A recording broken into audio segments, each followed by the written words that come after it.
त्रिपुरा के धलाई जिले के सालेमा इलाके में लुटमा नदी में एक शव बरामद हुआ। शव कमलपुर अंबासा रोड के किनारे लुटमा पुल के पास बरामद हुआ।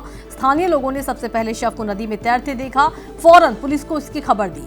माना जा रहा है मृतक की उम्र 35 से 40 साल के बीच रही होगी, लेकिन शव के पास कोई दस्तावेज या फिर सामान नहीं मिलने से उसकी पहचान नहीं हो पाई है। शव संदिग्ध हालत में मिला है, जिससे पुलिस हत्या समेत विभिन्न एंगल से मामले की जांच कर रही है। पुलिस ने अब प्राकृतिक मौत का मामला दर्ज कर जांच शुरू कर दी है। शव को पोस्टमार्टम के लिए कमलपुर अस्पताल भेज दिया गया है।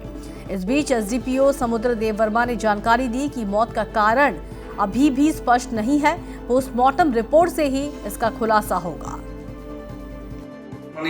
সকাল 6টা নাগাদ লুতমাছড়া আন্ডার সালেমা পিএস একটি unknown male dead body probably age 35 to 40 পাওয়া যায় এবং এই খবর পাওয়াতে আমি এবং ওসি পিএস সঙ্গে এফএসএল টিম ছুটে যাই স্পটে এবং সমস্ত অ্যাজ পার প্রসিডিউর আমরা করি এবং এখন ইনভেস্টিগেশন হবে। কোনো কিছু পাওয়া গেলে জানানো হবে।